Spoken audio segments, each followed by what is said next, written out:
Okey, alhamdulillah hari ni dah masuk 25 hari bulan. 25 24 hari bulan.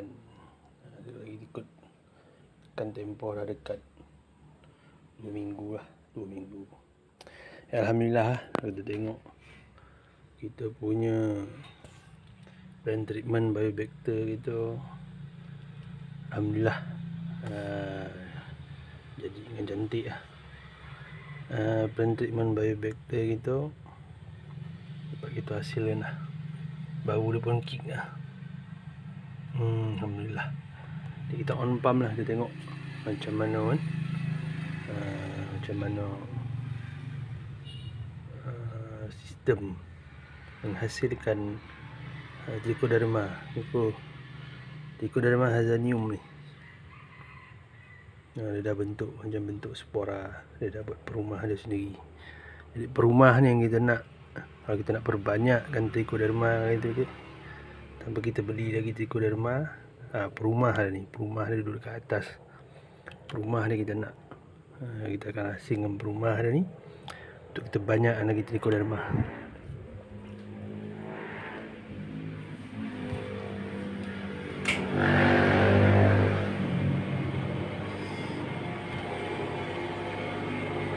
Pump lah, jalan dengan baik lah. Tengok dia dah nak hijau-hijau lah. Spora tu nanti lama-lama dia akan kehijauan.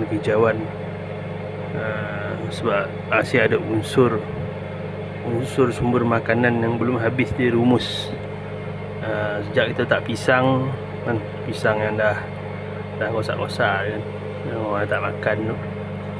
Kita tak pisang cepat dia hadam, dan cepat mekanisme ni dia membiak lah.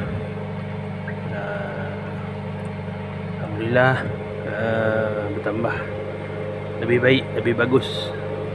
Nombor satu dia punya bau lah, bau kick dia tu naik. Dia bau organik lah, berbau organik. InsyaAllah mungkin lagi seminggu dua lagi kita peraman lagi kan, so agar pertambahan Trichoderma tadi ni untuk kita buat satu lagi tong untuk kita perbanyakkan lagi Trichoderma ni, selain daripada penyubur tanah dan pencegah kepada penyakit kepada pokok terutama pokok sawit akibat daripada Ganoderma. Jadi kita buat dui formula kan, 6 bulan kita pakai IM6, 6 bulan kita akan pakai plant treatment Biobacter Mycorrhizae. InsyaAllah semoga Allah permudahkan segala urusan kita, InsyaAllah.